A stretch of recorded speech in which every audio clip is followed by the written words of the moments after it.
আজ ভারতের ৭৮তম স্বাধীনতা দিবস। এই স্বাধীনতা দিবস উপলক্ষে আমি আমাদের আদিবাসী মহিলা সমিতির যিনি প্রাণ পুরুষ থাকে, যিনি প্রাণ সঞ্চার করেছেন মালিককে প্রথমে শ্রদ্ধা জানাই, সম্মান জানাই সমিতির সকল সম্মানিত মাননীয় সদস্যগণ, বিদ্যালয়ের আমার সকল স্তরের সহকর্মীগণকে এবং আদর ও ভালোবাসা জানাই আমার প্রিয় ছাত্রীদেরকে। মানুষের জীবনে ৭৮ বছর বয়স বার্ধক্যের কাছাকাছি, কিন্তু একটি দেশের ক্ষেত্রে ৭৮ বছর এটা কোনো বয়সের বার্ধক্যটার কোনো বিষয় নয়। আমরা সাধারণত ভাবি ভারত ১৯০ বছর ইংরেজদের কাছে পরাধীন ছিল, কিন্তু বাস্তবিক ইতিহাস দেখলে পরে দেখা যায় আমরা হাজার বছরের বেশি পরাধীন ছিলাম। ইংরেজদের আগে আমরা ছিলাম মোগলদের কাছে। এছাড়াও অন্যান্য যে সকল বিদেশি শক্তিগুলি আমাদেরকে বিভিন্ন সময়ে পর্যদস্ত করেছে, আক্রমণ করেছিল, তারা আমাদেরকে পরাধীন করে রেখেছিল।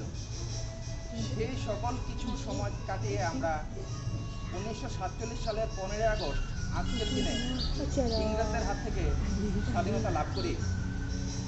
এই স্বাধীনতায় যারা তাদের প্রাণের বিনিময়ে, তাদের অবদানের বিনিময়ে এই স্বাধীনতা এনেছেন, যারা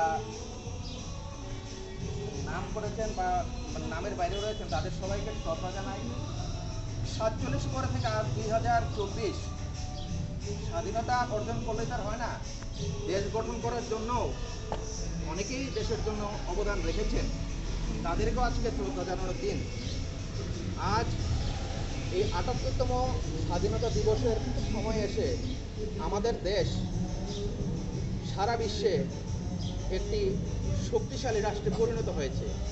অর্থনৈতিক, রাজনৈতিক, সামরিক সকল দিক দিয়ে বিচার করলে ভারত আজ একটি অগ্রণী দেশের তালিকায় অন্যতমভাবে রয়েছে।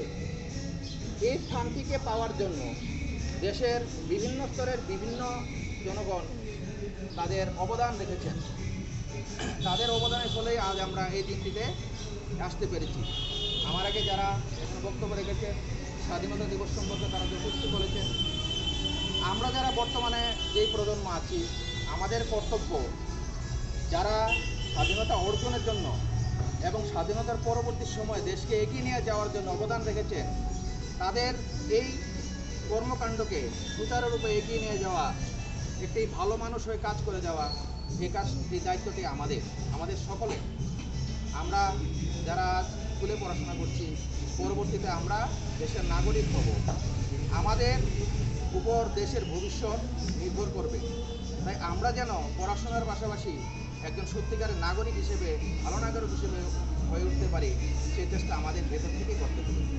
তাই আজকে আবার সবাইকে শুভেচ্ছা জানিয়ে জয় হিন্দ, ভারত মাতা কি জয়, বন্দে মাতরম।